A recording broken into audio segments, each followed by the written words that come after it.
Welcome to episode 5 of the PEBAheads with Michael and Sean today. Jay is on a special assignment. One might say black tie dinner that he supposedly just found out about. But so you're stuck with just the two of us. But that's all right. Michael and I can handle it. So Not a without problem. further ado, we'll dive right in. Get this to both of us here. How are you doing, Michael? Fantastic. Excited to talk about PEBA as per usual. We're just about 2 months completed in, and at least for myself, I'm excited that we're still, floating above 500. So I'm not going to complain there. Happy to talk about other teams, though, and what everybody else has got going on. I've heard that from a few teams mentioning that they might not feel like they're a playoff team, but they're happy with the progress they're making and just kind of floating around that 500 level this late in the year. Talked to San Juan actually earlier today, and they had made that comment. So it's definitely it seems like things are a little bit more wide open.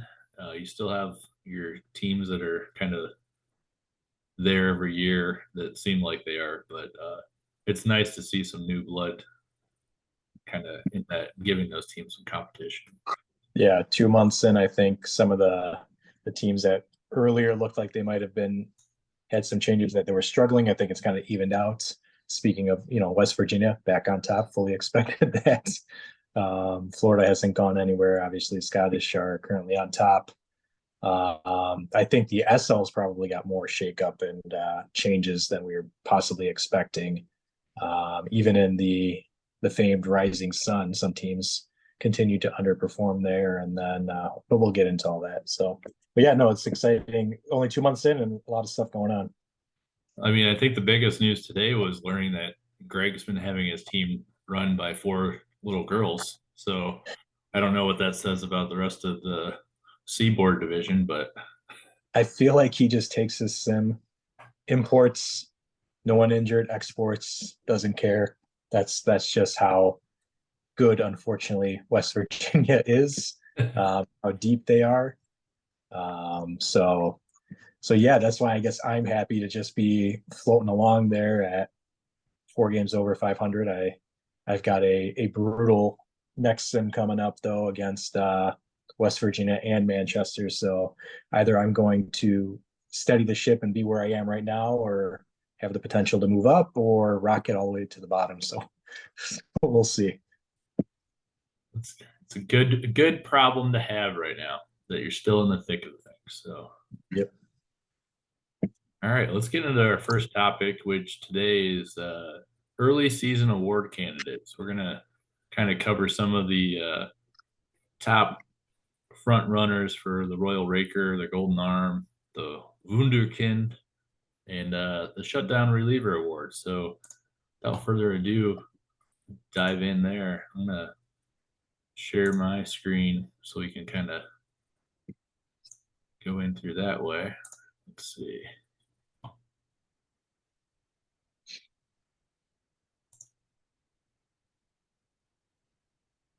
We're going to be going back and forth through Stats Lab and the in-game screens today, just kind of show the different views that you can look at for this. But I've got the Imperial League pulled up now.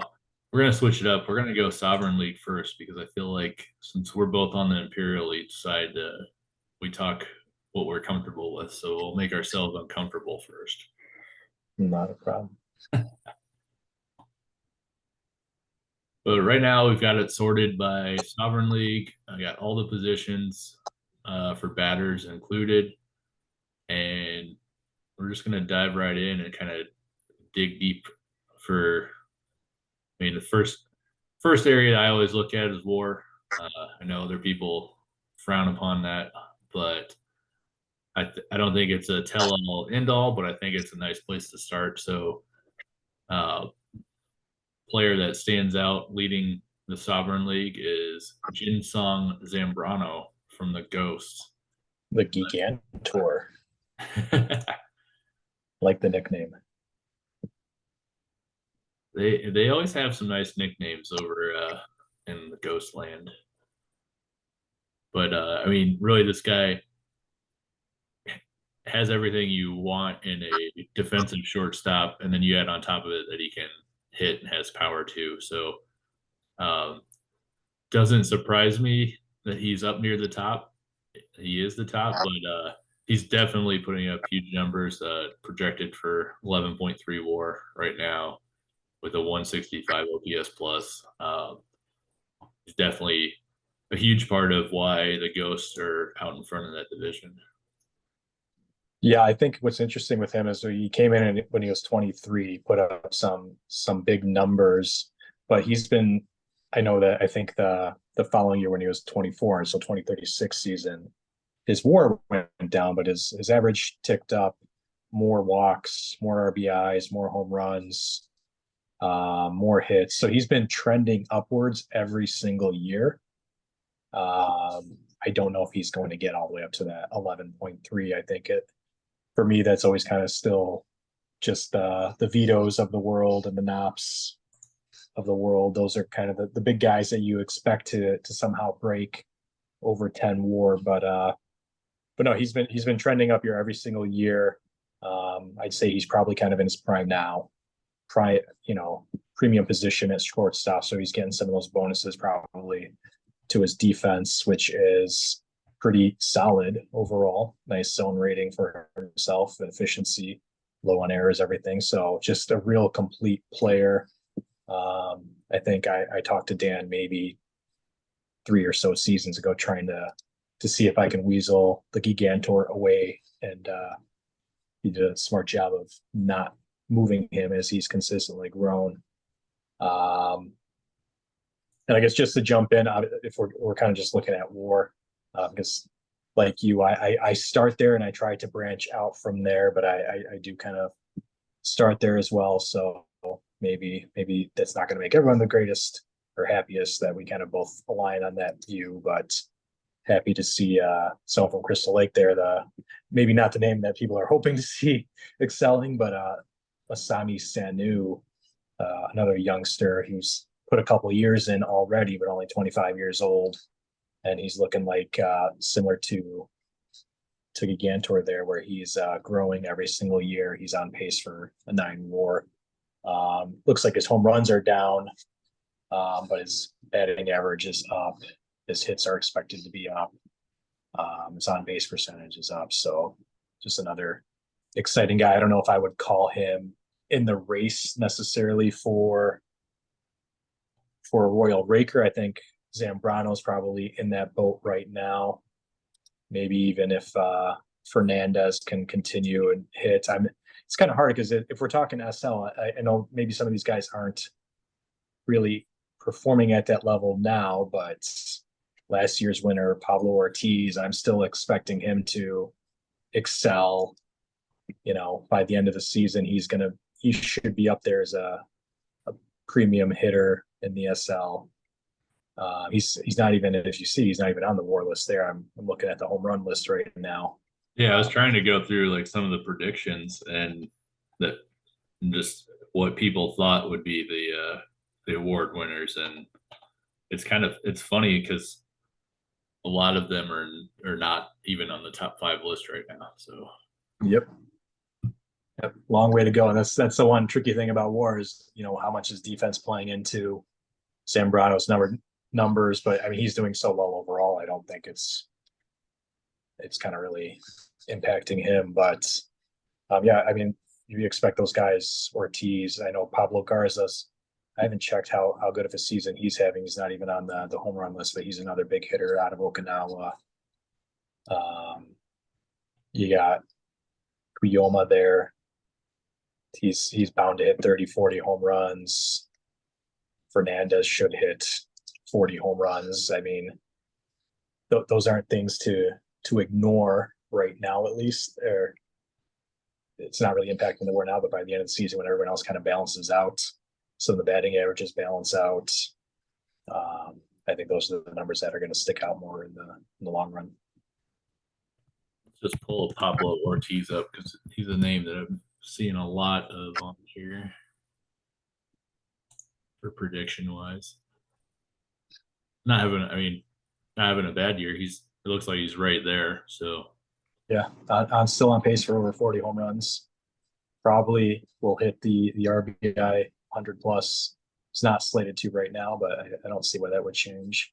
Um, yeah, he's so yeah. Pablo Ortiz has always been one of those guys that he has all of those personality ratings that are probably hugely in the negative. That if your team's not doing well, because I know I have a guy like that right now, um, players aren't a big fan of. Um, I mean, if you read his personality, for me at least, my scout saying demonstrates few loyalty traits, lacks initiatives, thick-headed. It's not well liked by his teammates. So if you trade him or move him, you get one of those messages in game how excited the rest of your team is to see him gone, despite the fact that he's a Royal Raker winner and continues to dominate the league every single year.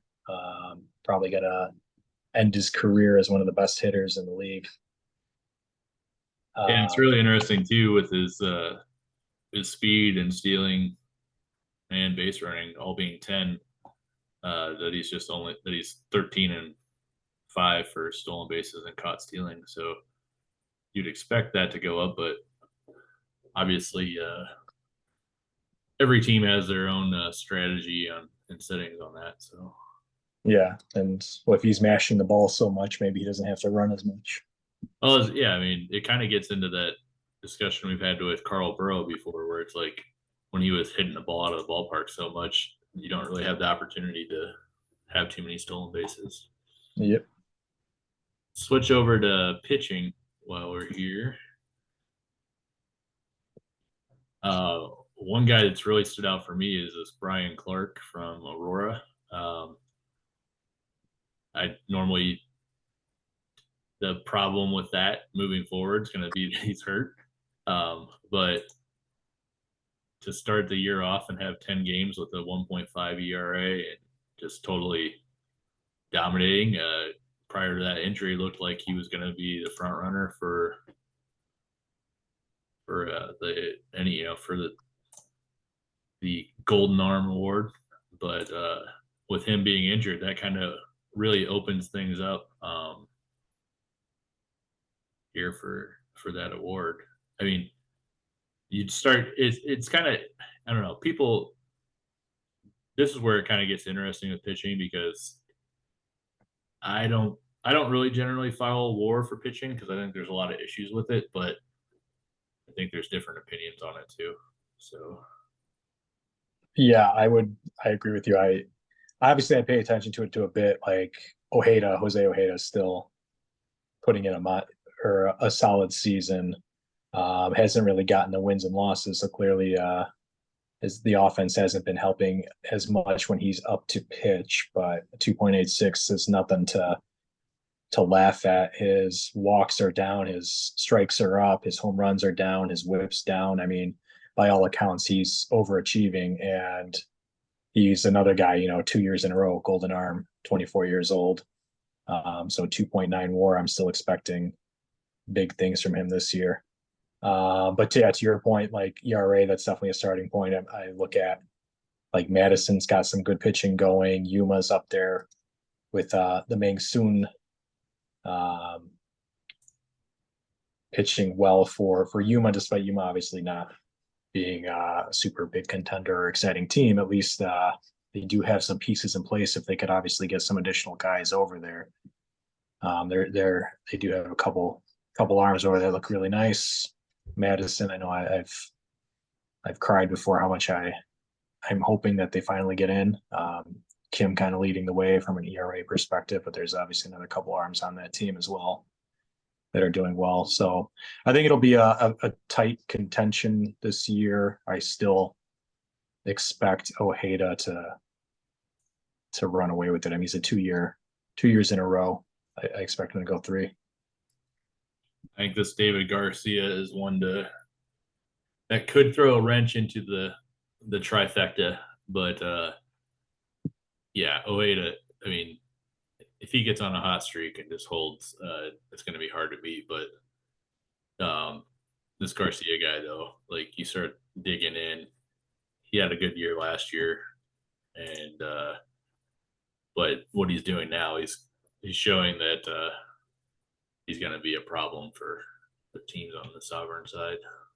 Yeah, this is his real first. I mean, he got 19 games last year, but this is gonna be his first real full season. Only 23 years old, like a left-handed pitcher, huge velocity and stuff there. I know we talked about that before. The stuff really matters. The fastball really matters when you're throwing 99 to 101 miles per hour. Yep, it's going to be it's interesting, and it's nice to see the young players that are coming up on these teams.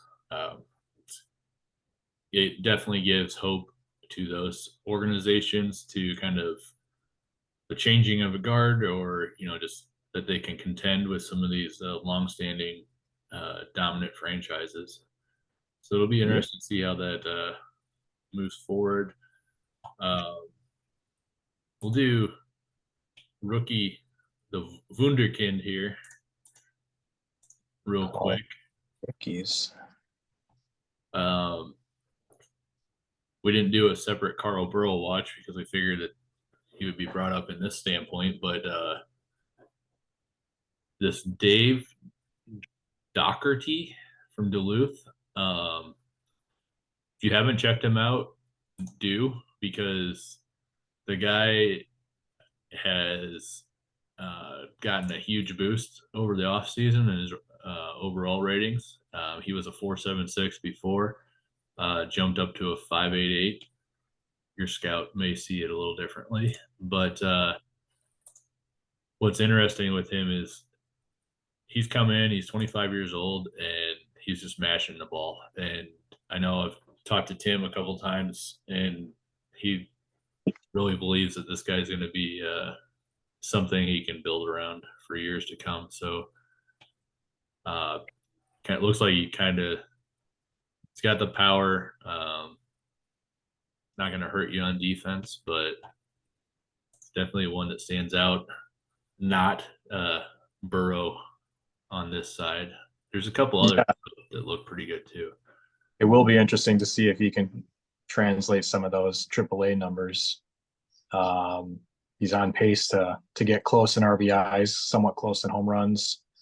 The walks, definitely, that's a big proponent. That's obviously helping his on base percentage. If he ends up around the five that they're kind of predicting, that's a nice player there. Only 25 years old, this is his first season. Yeah, it's pretty crazy when you see those random boosts. I know we talked about Don Washington on previous episodes, but it's nice when that happens to your team, and then it's an unexpected person you can build around. Yeah, Burrow's dropped a little. He's still leading in home runs as far as rookies go.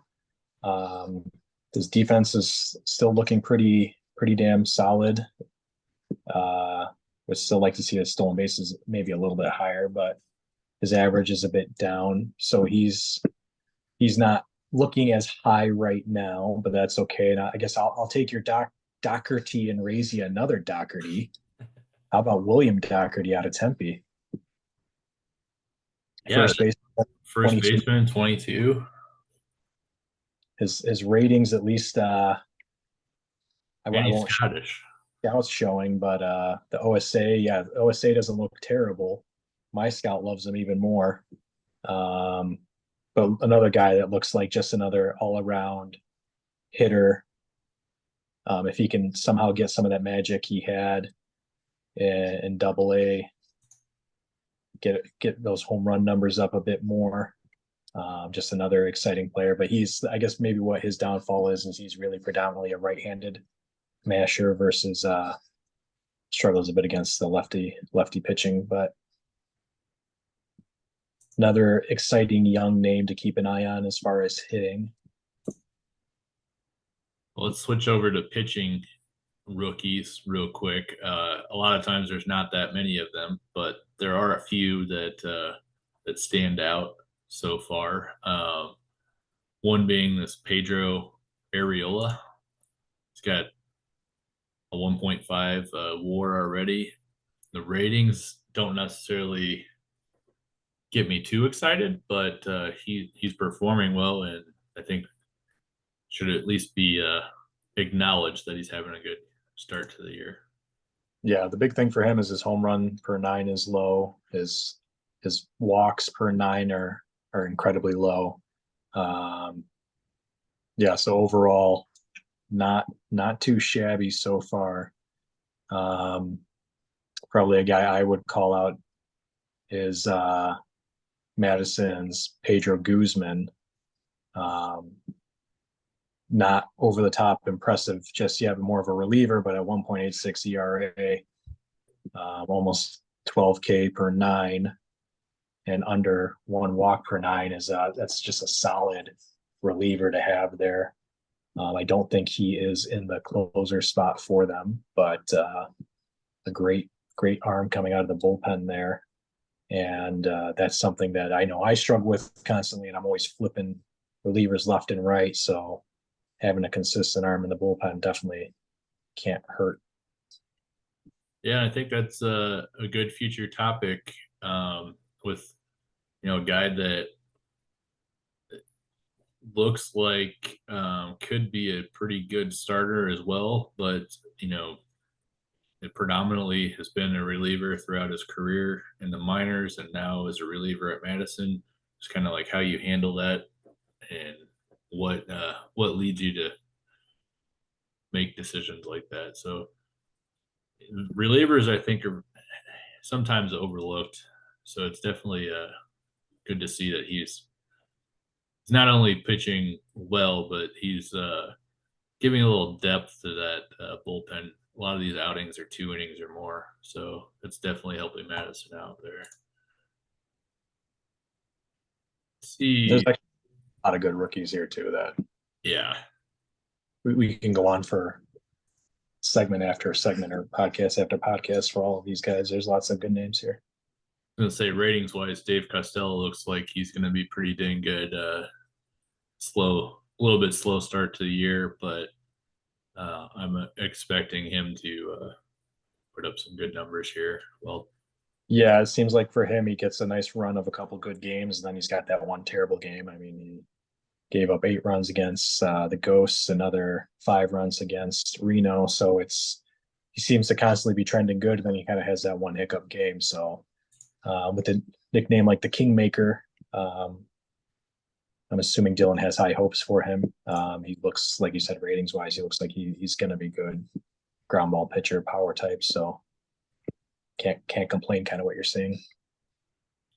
all right. Well, let's. I know we're running tight on time, so let's switch over to the Imperial League and kind of highlight a few guys that stand out. I know for me, I try not to be too much of a homer on these episodes, but Eric Nelson has been a monster. I don't expect him to pass Vito uh, in WAR and a lot of other categories, but I think his name will be in the conversation, and especially being a second baseman. I think it's an often overlooked value when you can get someone that isn't going to kill you defensively, but produces at an exceptionally high level on offense at that spot. So he's I one that think stands up for me. I think Nelson's a good case of, you know, maybe something we don't have time for today, but really analyzing the parks. Like Palm Springs, he's barely averaging 20 home runs a year. My scouting doesn't show any big significant change in the past year as far as ratings or anything like that. But coming over to the Claymores, obviously maybe a little bit more friendly for his style of play. And I mean, he's currently projected at 51 home runs, so more than doubling his previous kind of average over in Palm Springs. So maybe he is just in that more of a comfortable place where he can excel. And I think you actually, if I remember correctly, let me pull up your screen on my computer here really quick. I think, yeah, you have him in the 3 spot. I don't remember exactly where he was hitting when he was in Palm Springs, but clearly things are clicking for him. So Yeah, I think he definitely has a lot more protection in the batting order than what he had at Palm Springs. So I don't know if that's part of it, but he's also got two guys batting in front of him that are very high on base percentage guys with some speed. So he's Yeah, it's definitely good. coming up with probably more opportunities to drive in runs. Yep. I mean, you've got Vito, you've got Gordon Knopp. Those are always going to be guys that are near the top of whatever league they're in. It'll be interesting to see if Vito can. I mean, he's on pace to hit 60 right now. I'm always expecting he's like one of those guys like Knopp. I know Knopp is maybe influenced by some of his defense, but um, and his speed and stolen bases, as far as his numbers might be a bit more bloated, but like those are two guys you're always going to expect at the top. I feel But like Vito, Vito's finally putting up the production that you would expect from his ratings. And I know it. Some people are like, "What do you mean?" He puts up good numbers, and it's like, yeah, he puts up good numbers, but one year, like 2 years ago, he hit 20 home runs. Like yep, he's already got 19 in 48 games. So yeah. I mean, his ratings. I mean, they're yeah, almost no so. How, weaknesses.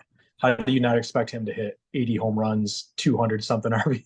Like Yeah, you expect him to break the game essentially. yep, It's more surprising that he doesn't. yeah. It really is. It's like there's some code that if you get too many good players on your team, they knock you down a bit or what? Because ratings wise, he's above and beyond pretty much any other hitter. Yep. Um, we do have a New Jersey player though that's sneakily showing up on a lot of these top five boards. Yeah. Joe Riley, Joe who's Riley. he's not known for contact. He's just known for mashing the ball. Um, I mean, he was doing that in Tokyo, so it's nothing new to him. He's kind of just doing what he's always done. He's this second baseman, consistent, just masher, fly ball hitter. Gets a couple stolen bases here or there. Probably more so for me than he did in Neo Tokyo, but similar, I think, ideas of making him run. His ratings don't like get you excited. This typically isn't the type of guy I even go after. But I signed him long term after trading for him, and all he does is hit the cover off the ball. So I'm not gonna complain too much. I don't know if it's gonna last, but hell, I mean, if you if you get close to that 9 WAR, I then mean, he fits that mold of a guy that's not going to kill you at second, and the offensive production you're going to get out of him is going to set you ahead of a lot of other teams. So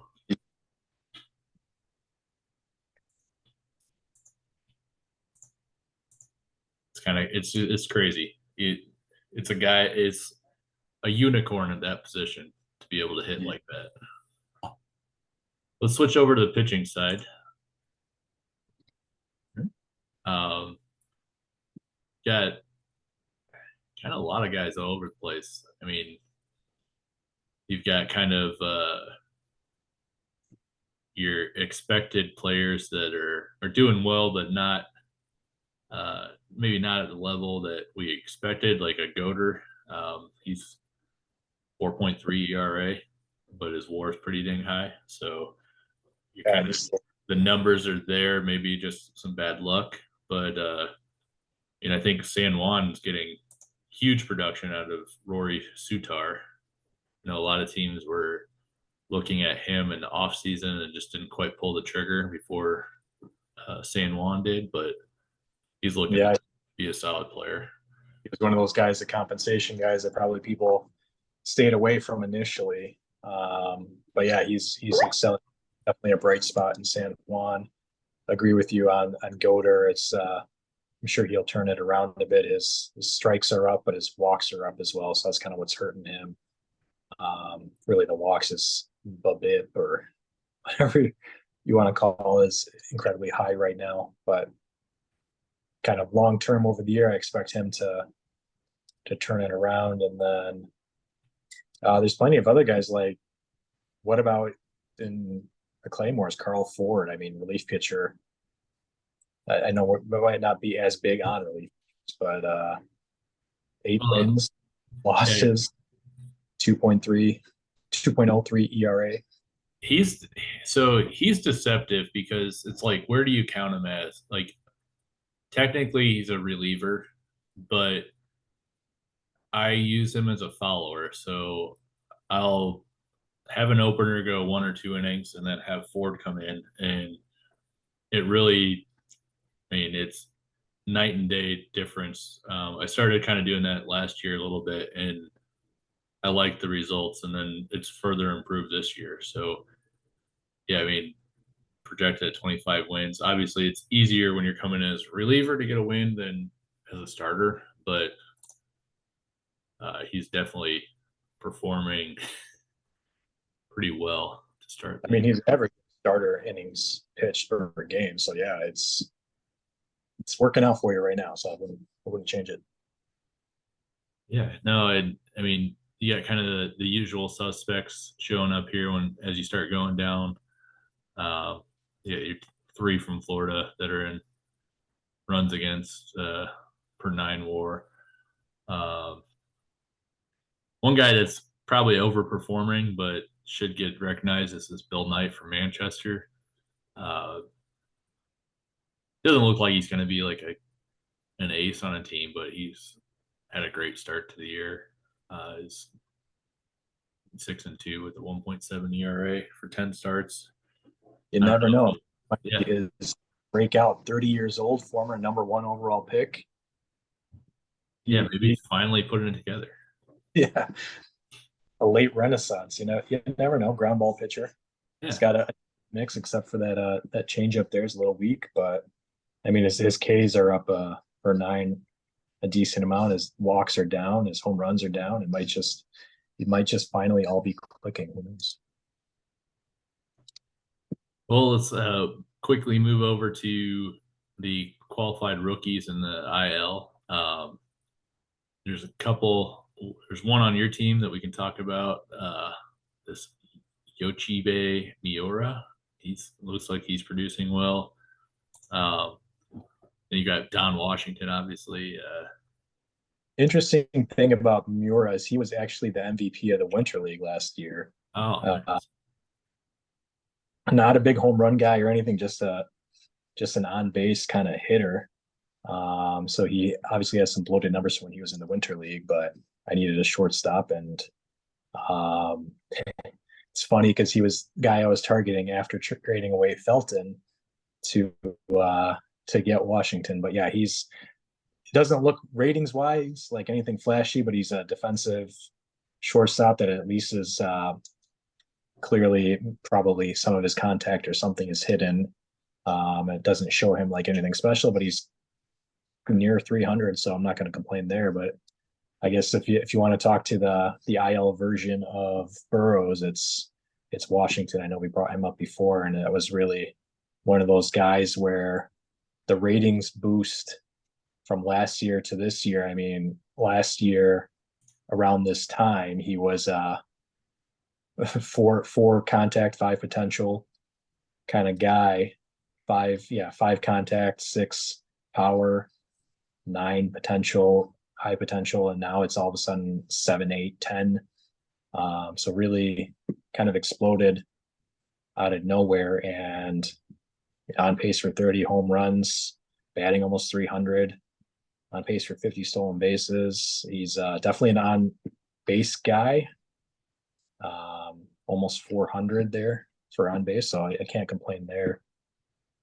Yeah, I think his But biggest how, competition for the Wunderkind so far looks like this Zinedine Cousins from yeah, San Juan, and it's like, okay, so is he due for a boost in ratings here? Because he's definitely looks like he's outperforming what his ratings are showing, but he's performing pretty darn well, and San Juan's got to be happy with that production so far. yeah, 24 years old, somewhat flexible defensively, on pace for almost 40 home runs right now. Looking like a nice little batter there for them. Yeah. Quickly on the pitching side, um, I'd say Jack Sosa. You have Yoko. Kind of the one that's kind of really stands out to me is Yokoyama because he's a reliever and putting up that amount of WAR. It'll be interesting to see if they can continue that. That would be an interesting topic for later. Just guys like that. That's, I mean, sixth overall pick from last year. Clearly, guys that are pretty much ready, Yep. ready to jump straight out of college right into the pros. I mean, he bounced from Double A to Triple A to San Juan last year, and it maybe doesn't make sense to everybody.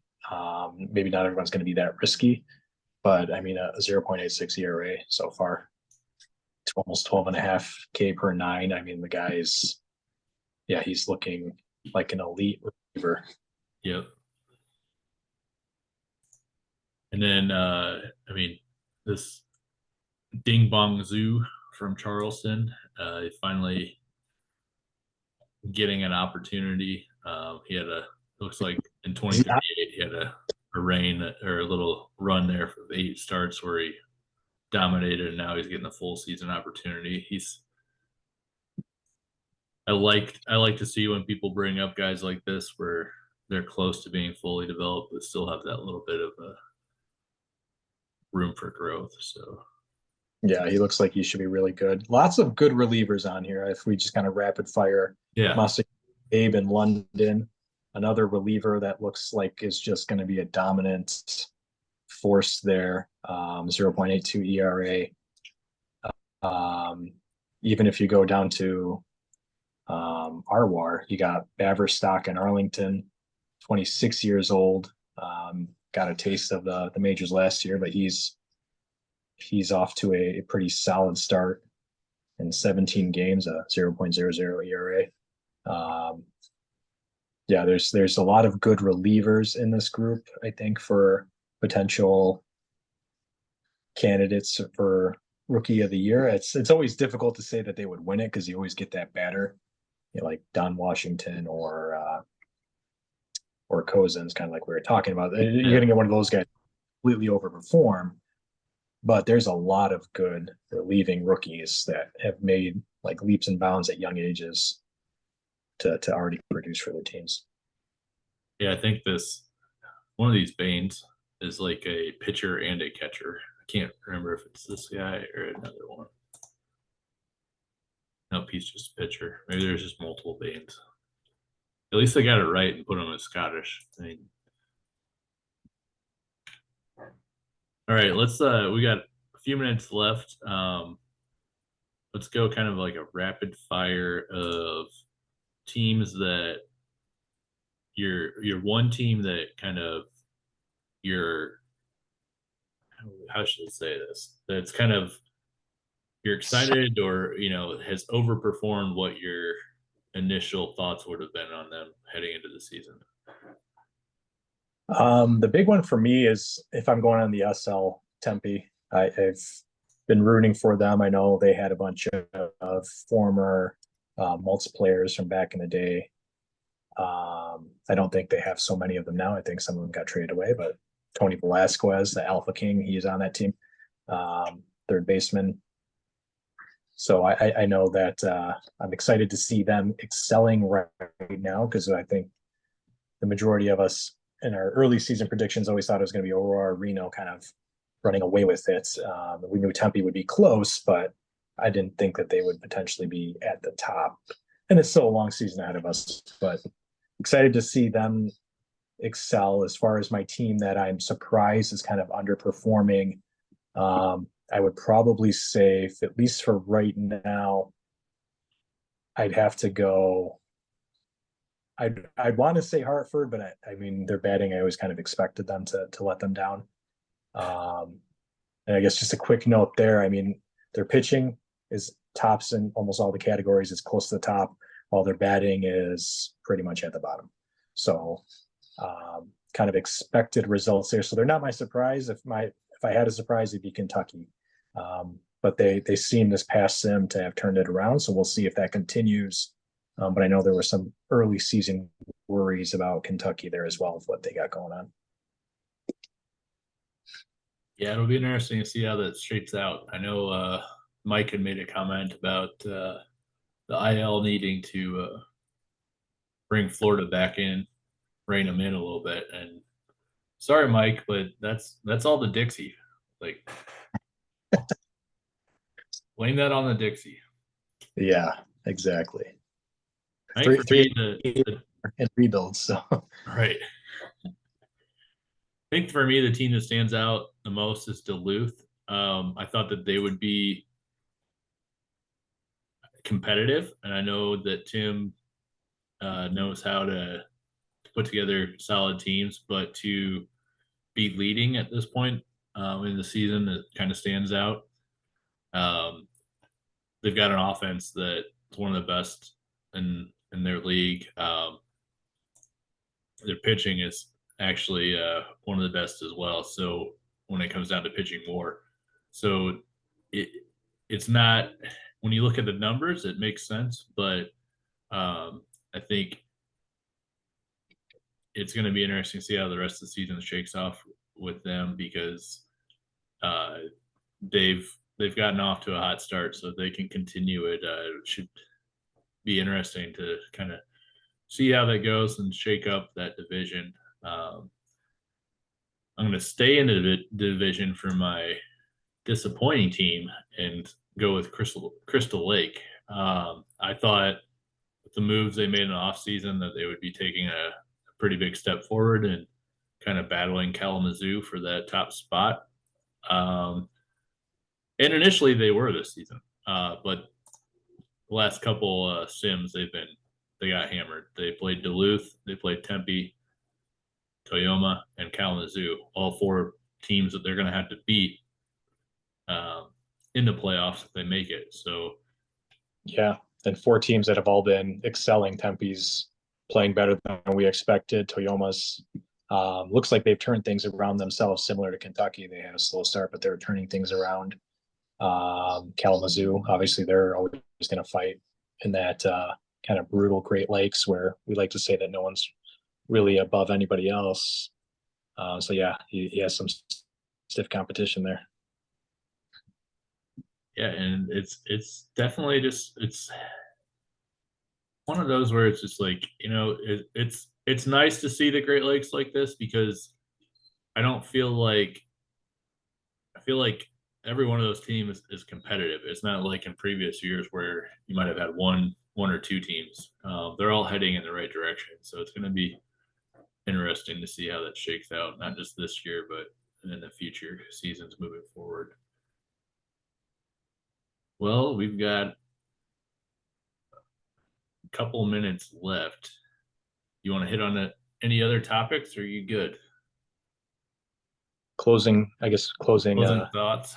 Yeah, who's your most excited or player on your team that you're most excited about? It might be kind of a dead comment since I'm assuming it's probably Nelson, but anyone out that you're really excited about? Yeah, I think it's got to be Eric Nelson. I mean, I identified him as a target going into the offseason, wanted to acquire him. Had some people tell me that I overpaid for him. But I would be lying if I said I expected him to be producing at the level that he is now. I thought that he would be great, but um, to be projected at 14.4 WAR and 51 home runs, no, I wasn't expecting that Yeah, type of production. But he's definitely the one that stands out for me. What for about you? me, on my team, Juan Jaramillo, my pitcher, I picked him up last year from Tempe. Had a pretty rough kind of start to his career in New Jersey last year. I think I ended up having him be a reliever for the majority of the season. Um, but he's kind of shaping up a little bit more nicely this year. Obviously, gotten some support there, run support, so even his bad games aren't looking as bad. But I think that's my alarm. My dog's going nuts. So Okay. All right. on time now. So apologies. No, you're good. Thanks for your time tonight, Michael, and we'll get back with the full squad next week. All right. Sounds good, Sean. Have a good one. All right. Thanks. Bye. Bye.